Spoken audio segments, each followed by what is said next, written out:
कहाँ रखती हो? रसोई घर में, गैस के पास पास में रखा रहता, कहीं टंगा रहता, कहीं पास, जहां अग्नि है, जहां चूल्हा है, उसके पास में चिमटा।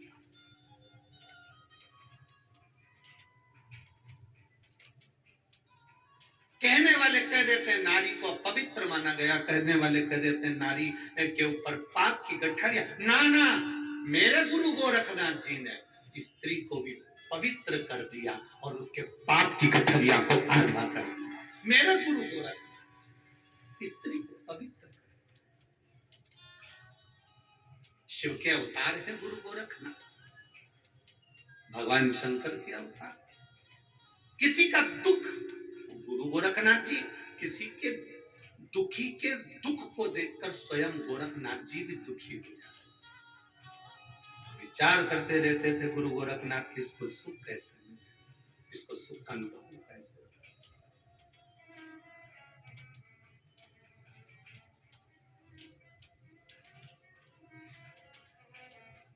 तो जिन पुरुष कहे कि, कोई पुरुष कहे कि स्त्री रोटी बनाती है पाप उसके माथे चढ़ेगा, झाड़ू स्त्री लगाती है पाप उसके माथे चढ़ेगा, कपड़े स्त्री धोती है पाप उसके माथे चढ़ेगा, तो ये अंदाजे में मत रहना, चिमटा है। ऋषि, संत, साधु, नागा साधु, तपस्वी, साधक, उपासक, भजन करने वाले अपने हाथ में चिमटा रखते। किसी ने पूछा स्त्री चिमटे से रोटी पकड़ती है, संत क्या पकड़ते? हम कहते हैं वो भगवान की भक्ति को पकड़कर जनमानस का कल्याण कर देते हैं।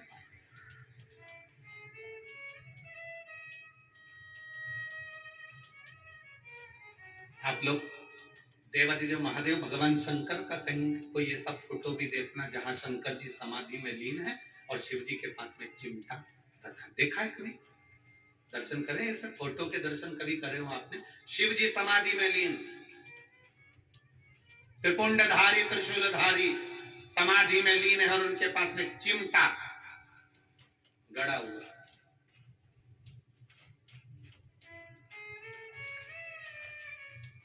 सुख प्रदान कर देवराज।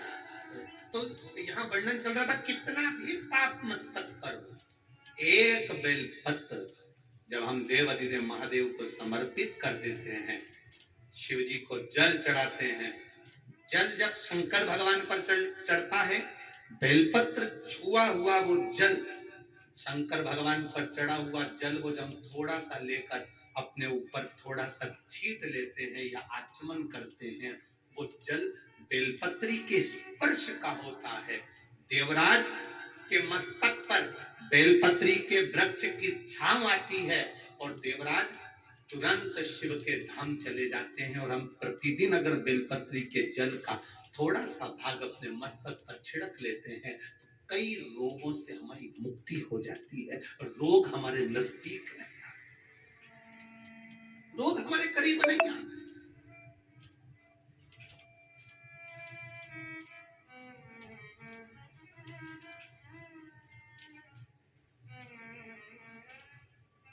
अष्ट विनायक में एक विनायक, सबसे प्रबल विनायक, अष्ट विनायक में सबसे प्रबल,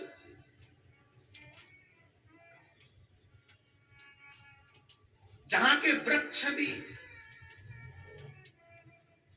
मोर का रूप लेकर आवाज लगाते हैं शिव जी को,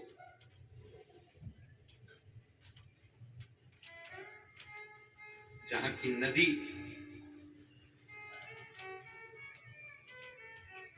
सिंधुरासुर असुर के कारण करहा रही है, तो उस नदी का नाम भी करहा पड़ गया।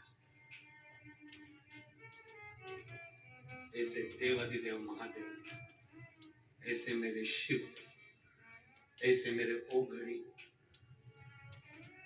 शंकर की पवित्र पावन भूमि मयूरेश्वर भगवान श्री मयूरेश्वर गणेश, अष्ट विनायक में एक विनायक।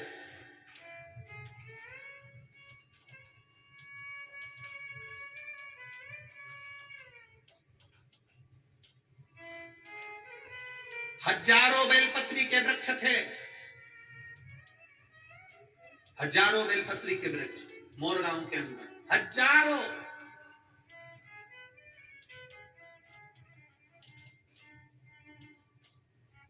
और शिव जी की अति प्रिय भूमि थी मोरगांव, अति प्रिय भूमि।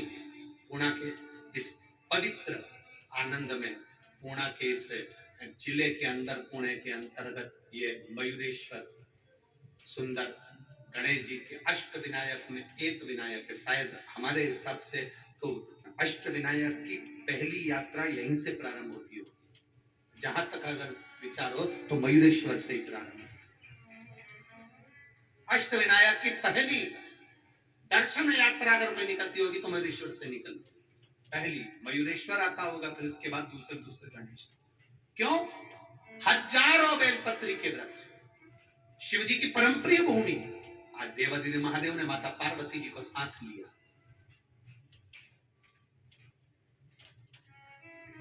जिस समय पर देवराज के प्राण छूट गए, शंकर भगवान ने देवराज को नंदी पर बिठाया। नंदी पर बिठाकर भगवान शंकर देवराज को लेकर कैलाश धाम चले गए, तो पार्वती जी ने भगवान शिव जी से प्रश्न किया।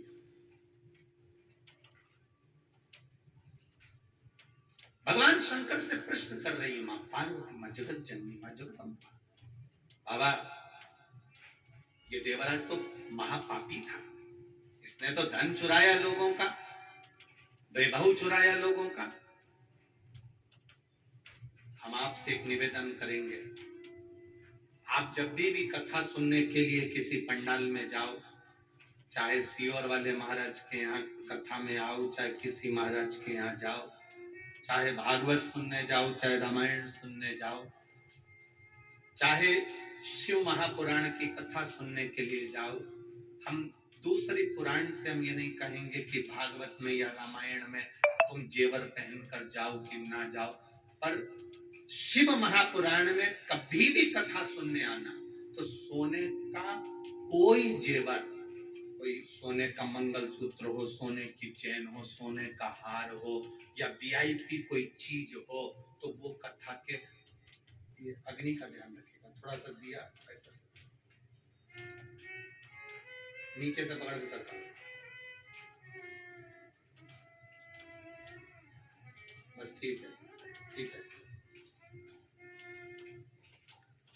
शिव महापुराण की कथा में कभी भी जाना, सोने का ज्यादा आभूषण नहीं, कुछ नहीं सोने,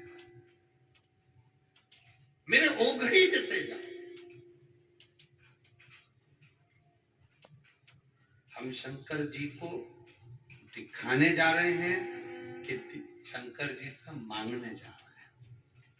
हम शिव जी से कहने जा रहे हैं कि तेरा नाम कुबेरेश्वर महादेव है, तेरा नाम कुबेरेश्वर महादेव है, तो कुबेर का भंडार भरने वाला तो साधारण नहीं है। हम तेरे चरणों में आए हैं और जो देगा तू देगा। यहाँ आने से पहले आपसे सोने की चेन मेन मंगलसूत्र था, जो भी सोने का सामान है आपके पास में जो आर्टिफिशियल है वो पहने, पर यहाँ सोने का आभूषण नहीं, उसके द्वार पर आ। कारण तुम्हारा कोई सामान चले गया तो तुम्हारा दिल दुखेगा, और तुम्हारा दिल नहीं दुखेगा, सबसे ज्यादा दिल मेरे महादेव का दुखेगा कि इसकी कोई वस्तु यहाँ आई थी और चली गई। दिल महादेव का। और एक बात आप लोगों से कहना चाहेंगे, चोटों की तो आदत रहती है, वो आते हैं, जैसे कथा सुनने धर्मात्मा आते हैं, पुण्यात्मा आते हैं, संस्कारवान लोग आते हैं, बड़े पुण्य वाले लोग आते हैं, तो कथा सुनने चोटे भी आते हैं। ऐसा नहीं है कि, पर एक बात बताओ, चोटों ने ना जाने कितनी कथाओं में कितनी चेन काटी होगी, एक चेन अगर काटी होगी तो लाख रुपए की होगी। बोलो तो सही है कि गलत है? जम के तो बोलो जरा, सही है ना? 1,50,000 रुपए की एक चेन काटी होगी, एक कथा में ना जाने कितनी चेन काटी होगी। अभी तक तो चोर भी करोड़पति बन गया होता, और आज तक चोटा ही दिया। आज तक चोटे से प्रमोशन नहीं कर पाया। और जिनकी चली भी गई, देवाधिदेव महादेव ने उसको और 2 तोला बढ़ाकर उसके गले में डलवा दिया। चली भी गई उसने, पर चोटे का प्रमोशन नहीं। तो मेरा निवेदन है चोटों से कि तुम्हारा प्रमोशन आज तक नहीं हुआ और ना होगा। अगर किसी का दिल दुखाओगे तो जिंदगी में कभी सुखी नहीं रह पाओगे, ये निश्चित है। आप सुखी रहे। हम शिव महापुराण की कथा कहती है, अड़भंग शिव है, अड़भंग। शंकर की भक्ति में जब जाना, शंकर की भक्ति में जब पहुंचना, तब अपने हृदय से पहुंचना, दिखावे से नहीं। शंकर को छल की जरूरत नहीं है, शंकर को छल नहीं चाहिए, शंकर को एक लोटा जल चाहिए। छल से कभी शिव प्रसन्न नहीं, शंकर कभी प्रसन्न नहीं हो सकता तुम्हारे छल से।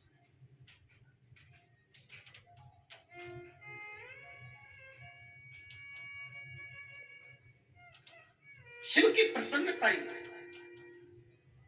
सारी समस्या का हल, एक लोटा जल।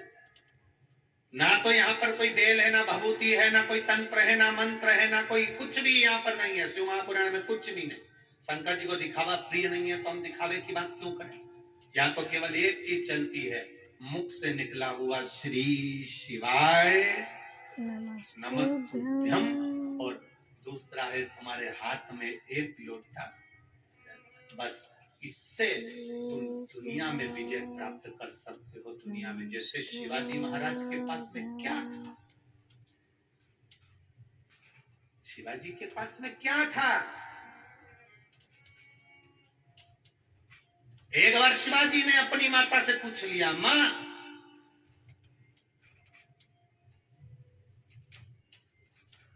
अगर दुश्मन प्रबल भी है, बहुत प्रबल दुश्मन है, और उस दुश्मन को भी आधा करना हो। मैंने कथाओं में सुना है मां, जब बाली के सामने कोई जाता था तो उसका बल आधा बाली में चला जाता था, बाली आधे बल को खींच लेता था। तो मां, अगर संसार सागर में हमारे पास इतना तप नहीं है, हमारे पास इतना बल नहीं है, फिर भी सामने वाले दुश्मन के बल को अगर आधा करना है और अपने बल को प्रबल करना है, तो युद्ध के मैदान में करा क्या जाए। तब शिवाजी की माता ने केवल एक नारा शिवाजी को दिया था, हारा हारा महा। एक नारा शिवाजी को दे दिया, शिवा जब तू टूट पड़े, तेरे सामने, तेरे हाथ में अगर तलवार भी नहीं हो, तब महादेव के नाम को पुकारना, सामने वाले का बल आधा हो जाएगा और तू विजय होकर आएगा। तो विजय, माहिल्या, माहिल्या बेधव्य हो गई, माहिल्या विधवा हो गई, अकेली रह गई। जीतूंगी कैसे? इधर से लोग आक्रमण कर रहे, उधर से लोग आक्रमण कर रहे, सामने से लोग आक्रमण कर रहे। माहिल्या की नगरी को चारों तरफ से घेर लिया गया। अकेली माहिल्या अपने बेटों को देखकर दुखी हो रही है, आंखों से आंसू बह रहा था अहिल्या के। तब अहिल्या ने याद किया, मेरी मां कहती थी, अगर तेरे पास में शंकर है, शिव है, तो किसी की सामर्थ्यता नहीं कि कोई तेरे इस सिंहासन पर राज्य कर ले। अहिल्या ने सोचा, ऐसा मां के शब्द माता अहिल्या को याद आए, और मां अहिल्या अपने हाथ में शंकर के शिवलिंग को उठाकर चारों तरफ से जब द्रोही सेना लेकर खड़े हो गए, तब मां अहिल्या शिवलिंग को हाथ में लेकर खड़ी हो गई। द्रोहियों विचार करने लगे कि इधर से हमारी सेना लेकर आ रहा है, उधर से ये सेना लेकर आ रहा है।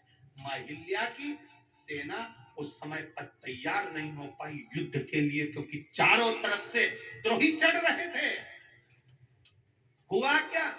माहिल्या ने अपनी माता के शब्द याद करे कि एक शंकर का शिवलिंग अगर तुम्हारे पास में है, तो वो द्रोहियों के लिए हथगोले और बम के बराबर है। और माहिल्या ने वो शिवलिंग अपने पास रखा। इधर से जो सेना आई वो इधर की सेना से भिड़ ली, पीछे की सेना आगे की सेना से भिड़ ली, और सिंहासन माहिल्या का फिर बच गया। केवल एक देवादिदेव महादेव के, केवल एक शिव तत्व के, एक शंकर का शिव। आप लोगों ने माता अहिल्या की मूर्ति का दर्शन किया है कभी? माता अहिल्या के फोटो का दर्शन किया है कभी? माता अहिल्या की मूर्ति ऐसी कभी नहीं बनी जिस मूर्ति में माता अहिल्या के हाथ में शिव जी नहीं। माता अहिल्या का ऐसा कोई फोटो नहीं मिलेगा जिसमें माता अहिल्या के हाथ में शंकर का शिवलिंग नहीं। क्यों? क्योंकि माता अहिल्या कहती है ये शिव तत्व मेरे भीतर है, इसलिए आज मैं राजमाता बनकर बैठ सकी। एक विधवा, एक बेधव्य, जिसका पति चले गया हो, वो नारी अपने आप को अकेला समझती है। अब होगा क्या? कौन देखेगा? कौन संभालेगा? क्या होगा?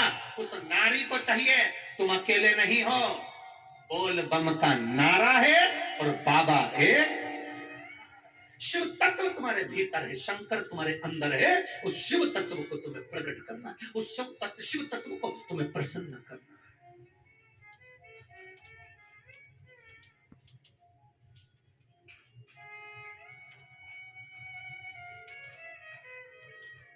माननीय विधायक महोदय यहाँ बैठी हैं, आपके यहाँ बोलते हैं शायद विधायक क्या बोलते हैं, आमदार, यहाँ बैठी हैं